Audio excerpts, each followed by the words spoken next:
పేదింటి దీపాలు ఆర్పిన ఘనత కూటమి సర్కార్దేనని విమర్శిస్తూ మాజీ సీఎం జగన్మోహన్ రెడ్డి ట్వీట్ చేశారు.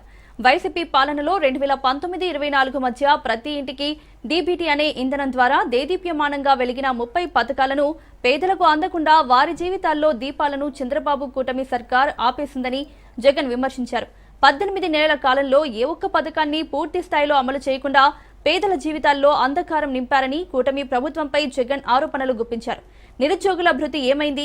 ప్రతి అక్క చెల్లెమ్మకు నెలకు 1500, 50 ఏళ్లకే పెన్షన్, నెల 4000 పెన్షన్, ఉద్యోగులకు ఇచ్చిన పెన్షన్ ఇవన్నీ వెలగని దీపాలో వెలిగించామంటే వెలిగించామన్నట్లు అరకొర దీపాలో తెలపాలని జగన్మోహన్ రెడ్డి ప్రశ్నించారు.